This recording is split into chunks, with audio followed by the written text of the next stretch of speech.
नमस्कार दोस्तों, फिर से स्वागत है आप सभी का इस चैनल पे। और ये है डेली करंट अफेयर का 7 जनवरी का एमसीक्यू, जिस पे अपन बात करने वाले हैं। ठीक है, तो चलिए स्टार्ट करते हैं। भाई पहला क्वेश्चन है, जैसा कि आप सभी को पता है कि अटेम्प्ट करने का तरीका, सबसे पहले आपको इसे खुद देखना है, उसके बाद इसके आंसर की तरफ देखना है और एक्सप्लेनेशन को सुनना है। तो सबसे पहले आपका क्वेश्चन ये है कि हाल ही में भारत की जो मिलक नदी है ना, भारत में ही है ये मिलक नदी। अब ये कहाँ पर है ये भी है, यही क्वेश्चन ही है। तो उसमें एक कैटफिश मिली गई है और ये नई प्रजाति मिली है कैटफिश की। अब ये नदी भारत के किस राज्य में स्थित है और कहाँ पर बहती है, आपको बताना है। तो ऑप्शन है त्रिपुरा, नागालैंड, अरुणाचल प्रदेश या मणिपुर। ठीक है, नई कैटफिश मिली है भैया, नई प्रजाति मिली है। ठीक है, तो सही आंसर क्या है दोस्तों इसका? सही आंसर, इसका सही आंसर है बी। ठीक है, यानी कि नागालैंड। अब देखिए कहानी क्या है, मैं आपको समझा देता हूँ। देखिए अब तक क्या है, कैट फिश की दोस्तों सिर्फ 23 प्रजातियाँ थी। ठीक है, अभी अभी हाल ही में ये एक और मिल गई और ये नागालैंड में मिली और ये हो गई 24वीं प्रजातियाँ। ठीक है, अब इसके बाद थोड़ा सा और इन्फॉर्मेशन देता हूँ आपको। जैसे कि देखिए कौन सी नदी है, कहाँ की है। तो भारत का पूर्वोत्तर राज्य नागालैंड, नागालैंड में ही बहती है मिलक नदी। मिलक नदी में कैटफिश की नई प्रजाति मिली है और इस प्रजाति को कहते हैं ड्वार्फ कैटफिश। ड्वार्फ का मतलब होता है बौना, यानी कि ये कद में बहुत छोटी छोटी सी है। ठीक है, और इसको क्या कहते हैं, सूडो लागूविया वेस्पा के नाम से जाना जाता है, गया है इसे। और इसकी खोज नागालैंड के मोकोचुंग जिले में हुई है। अब आपसे कई सारे क्वेश्चन बन सकते हैं कि भाई मोकोचुंग जिला कहाँ है, तो आपको याद होना चाहिए नागालैंड में है। नागालैंड में आप मतलब दो चीज़ें मास मासा ही हो गई भाई, एक हो गई मिलक रिवर और एक हो गई मोकाचुंग डिस्ट्रिक्ट। तो मोकाचुंग डिस्ट्रिक्ट में ये नदी है, इसी मिलक नदी में मिली है कैटफिश, जिसका नाम है सूडो लागूविया वेस्पा। नाम याद रखेंगे, ये 24वीं प्रजाति हो गई कैटफिश की। ठीक है, जैसा कि मैंने आपको बताया। ठीक है, तो अब क्या है कि ये कहाँ कहाँ और पाई जाती है। तो नेपाल, बांग्लादेश, भारत, म्यांमार में ये पाई जाती हैं। गंगा, ब्रह्मपुत्र, इरावदी नदियों की धाराओं में ये पाई जाती है। ठीक है, तो कैटफिश की एक नई प्रजाति है, आपको मालूम होना चाहिए, सूडो लागूविया वेस्पा। ठीक, मिलक और मोकुचंग। चलिए भाई अगले क्वेश्चन में चलते हैं। तो आपको उसका आंसर तो याद हो गया होगा। अब सार्क की बात है दोस्तों, है ना, सार्क सभी जानते हैं। ठीक है, सार्क है क्या, ये पहले आपको पता होना चाहिए। मैं थोड़ा सा बता देता हूँ आपको। ये जो हमारा एशिया है ना, जैसे ये होगी पृथ्वी, बीच में से ये चली गई भाई आपकी भूमध्य रेखा, है ना। और अब देखो ये हो गया साउथ, ये हो गया आपका नॉर्थ। ठीक है, ये आपको ध्यान रखना है। अब एशिया कहाँ पड़ता है ये ध्यान रखना है आपको। तो एशिया यहाँ पड़ता है ऊपर की तरफ। ठीक, अब एशिया भी अगर ऐसा है भाई, नॉर्थ में पूरा का पूरा एशिया हो गया, है ना, मतलब उत्तरी गोलार्ध में है एशिया, ये आपसे पूछा जाए तो याद रखिए उत्तरी गोलार्ध में एशिया है। अगर एशिया है तो एशिया का भी तो नॉर्थ और साउथ होता होगा। ठीक है, तो इसीलिए जो सार्क है, ये सार्क बना हुआ है साउथ एशिया में, जितने देश आते हैं ना साउथ एशिया में, ये उनका है। ठीक है, उनका संगठन है ये सार्क। ठीक है, तो जैसे कि पाकिस्तान, इंडिया, चीन, ये सब आप समझ गए होंगे जो इसमें आते हैं। हालांकि चीन इसका बस दूर से है, पास से नहीं। तो उसके बारे में आपसे पूछा गया है, बताना है आपको कौन सा असत्य है। ठीक है, अभी हाल ही में कुछ हुआ है, इसलिए ये क्वेश्चन बना भी है। अब जैसे सार्क का जो गठन है, क्या 1985 में हुआ था।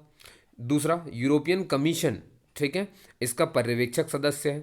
ठीक है, अच्छा देखिए यूरोपियन कमीशन की आपको दो चीज़ें बता दूँ। एक यूरोपियन कमीशन है और एक यूरोपियन यूनियन है। ठीक है, कमीशन मतलब ये आयोग है दोस्तों, है ना, याद रखेंगे, ये आयोग है। यूरोपियन कमीशन मतलब यूरोपियन आयोग, और एक होता है यूरोपियन यूनियन, है ना, यूरोपियन संगठन। तो आपको ये बताना है कि पर्यवेक्षक कमीशन है कि यूनियन है, पहले तो यही कंफर्म नहीं है। ठीक है, इसलिए मैंने दोनों चीज़ आपको बता दी। तो बी हो गया और ए हो गया। और एक सार्क की कल्चरल कैपिटल घोषित करने की शुरुआत जो है 2015 में हुई थी। देखिए सार्क का एक जो है ना, एक प्रचलन है सार्क संगठन में, ये हर बार क्या करते हैं, कैपिटल यानी कल्चरल यानी सांस्कृतिक राजधानी जो है बदलते रहते हैं। हर साल एक नई सांस्कृतिक राजधानी होती है इनकी। तो ये बोल रहे हैं कि सांस्कृतिक राजधानी बनाने की शुरुआत 2015 में हुई थी, सी ऑप्शन। और डी बोल रहे हैं कि भाई इनका जो सचिवालय है वो काठमांडू में स्थित है, नेपाल में। अब आपको बताना है सही कौन सा है, असत्य कौन सा है, गलत कौन सा है। मतलब तीन सही एक गलत है, तो याद रखिए दोस्तों इसका बी वाला ही आंसर है, यही एक गलत है। क्योंकि इसका जो पर्यवेक्षक सदस्य है वो यूरोपियन कमीशन नहीं, यूरोपियन यूनियन है। ठीक है, ये याद रखेंगे, ये बहुत डाउट करता है अगर आपने ठीक से नहीं पढ़ा है इसे तो। ठीक है, और सार्क की जो कल्चरल कैपिटल है, सबसे पहले याद करिए अफगानिस्तान में 2015 में ही शुरू हुआ था। और सबसे पहले अफगानिस्तान कहाँ कहाँ हुआ था, मैं आपको डिटेल में बता देता हूँ थोड़ा सा। ठीक है, ये देखिए हुआ क्या है दोस्तों, हाल ही में ये चीज़ क्यों, भाई हम तो करंट अफेयर पढ़ रहे हैं ना, तो ये इतिहास में क्यों चले गए हम।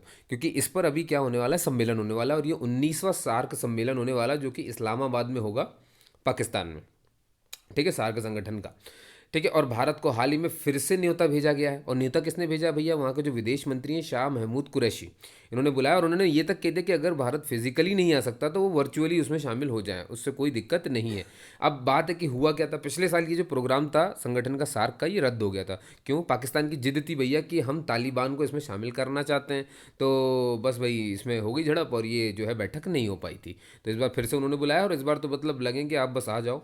ठीक है, अब इसकी बात कर लेते भैया कि कौन कौन से इसका ऑब्जर्वर मेंबर है और कब ये बना था। तो 8 दिसंबर 1985 को ये गठित हुआ था। ठीक है, इसके पर्यवेक्षक सदस्य कौन है भैया? यूरोपीय संघ इसका है, यूरोपीय आयोग नहीं है, ये याद रखेंगे। ठीक है, ये लाइन इसी का क्वेश्चन था जो हमारा गलत हुआ था। ऑब्जर्वर मेंबर कौन कौन है जो बाहर से देख सकते हैं लेकिन कुछ करेंगे नहीं इसमें? एक ऑस्ट्रेलिया, एक चीन, एक Iran, Japan, Republic of Korea, Mauritius, Myanmar और संयुक्त राज्य अमेरिका। ठीक है। और सबसे पहले अब आपको सांस्कृतिक राजधानी इसकी बनाने की शुरुआत हुई थी हमारे सार्क संगठन की अफगानिस्तान से 2015 में।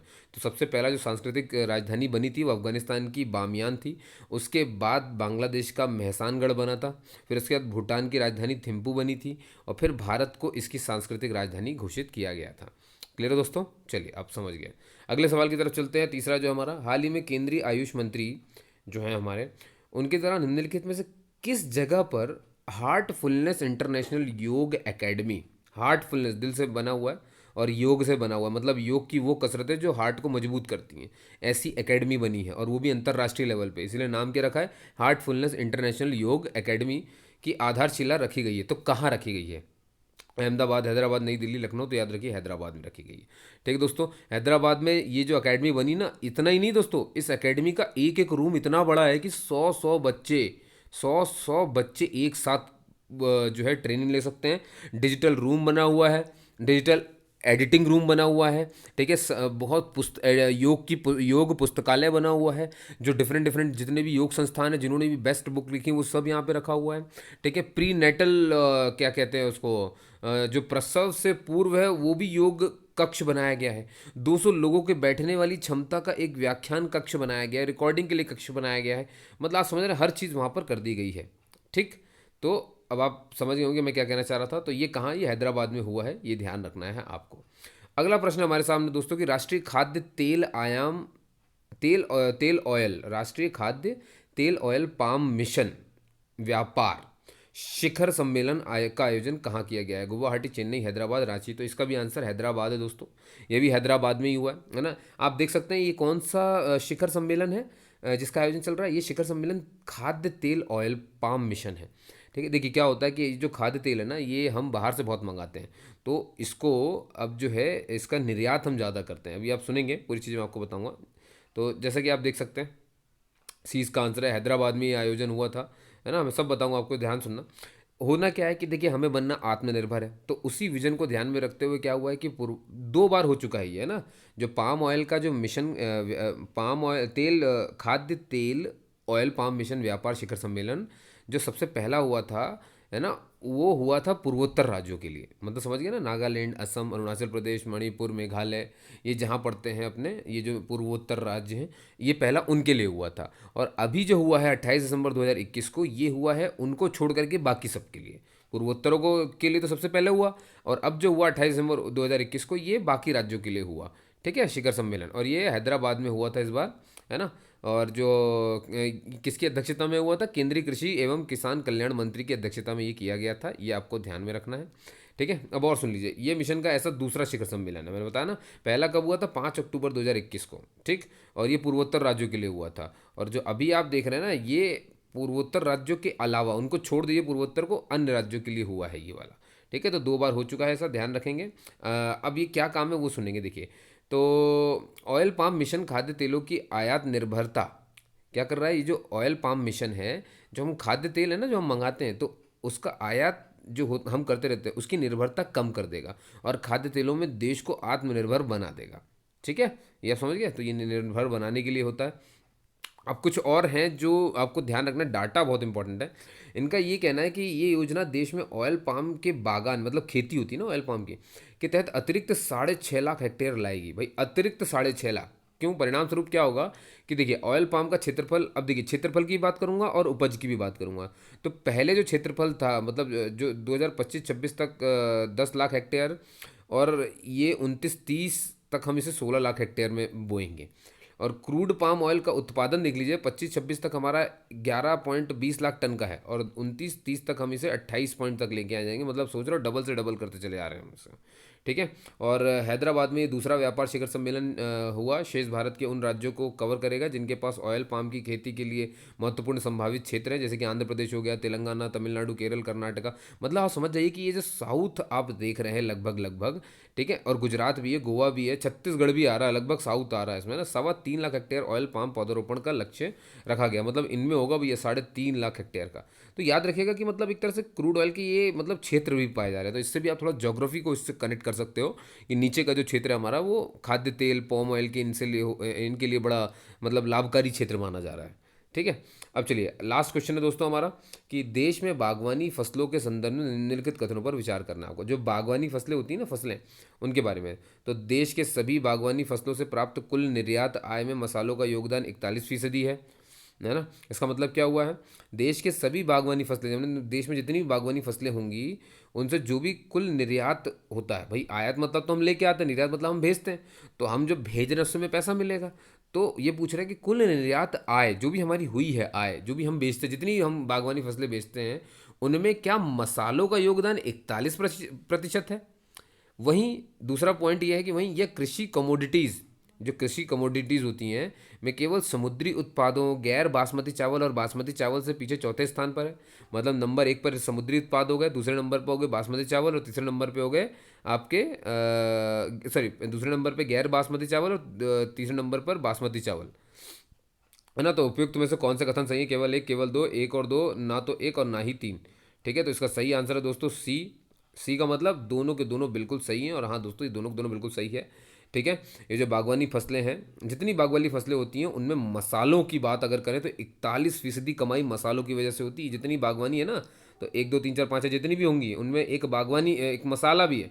तो मसाला उन सभी बागवानी फसलों में 41% कमाई करके देता है भाई, जब हम निर्यात करते हैं, बेचते हैं बाहर जा करके, है ना। और आप अगर कृषि कमोडिटीज़ में इसका लेवल देखोगे ना मसालों का, तो ये 4th नंबर पे आती हैं, क्योंकि सबसे पहला आता है समुद्री उत्पाद, जो समुद्र से उत्पादित होता है। दूसरे नंबर पे आता है गैर बासमती चावल, तीसरे नंबर पे आता है बासमती चावल, और चौथे नंबर पे आता है मसालों का नंबर। तो ये होता है कृषि कमोडिटीज़ में, ये 4th नंबर पे हैं। और सभी बागवानी फसलों में फसलों में जब हम जो बाहर से कमाते हैं, उसमें इनका 41% होता है। ठीक है। तो आप इसको समझ गए होंगे जो मैंने आपको बताया है।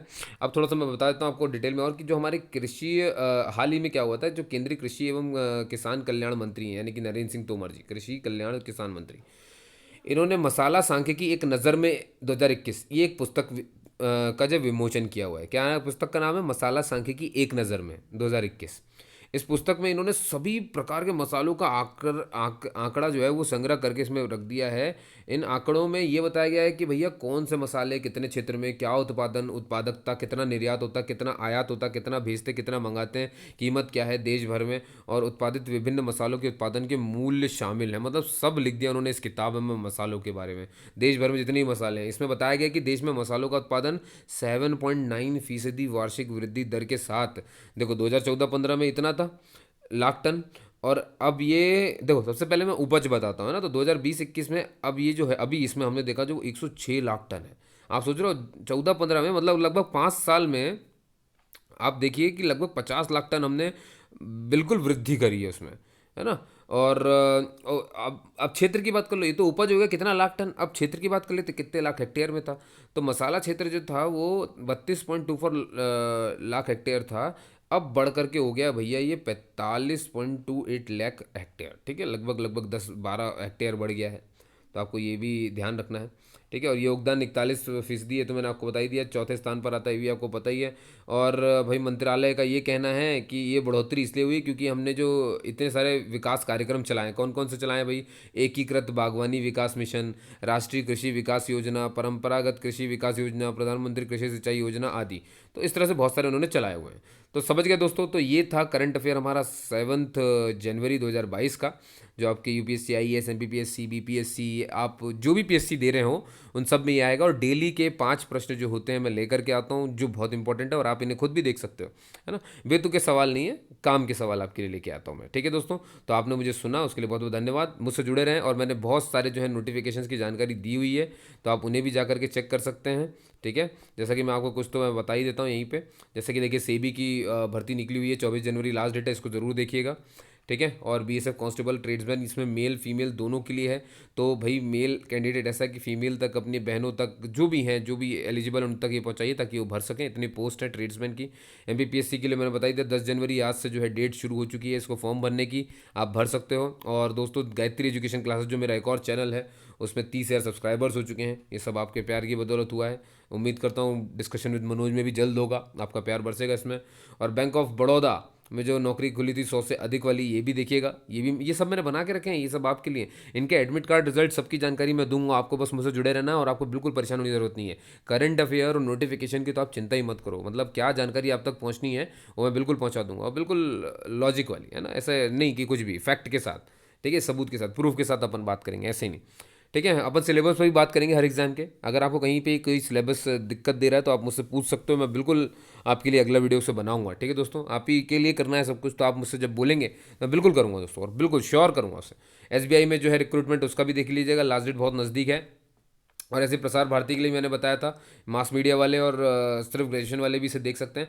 और जैसे कि मैंने बताया था डिफेंस ऑफ मिनिस्ट्री में, ये सारे थंबनेल आप देखिए, वहाँ जा करके चेक करिए एक बार, है ना, ताकि ये सब छूटे नहीं। और चिंता मत करो, ये सब के सब सिर्फ 3 4 5 मिनट से ऊपर की वीडियो नहीं है, क्योंकि सिर्फ काम की बात की है, बाकी सब बातें मैंने हटा दी। ठीक है दोस्तों, तो आपने मुझे सुना उसके लिए बहुत बहुत धन्यवाद, है ना। तो आज के इस करंट अफेयर के साथ आपसे अलविदा लेता हूँ। जय हिंद।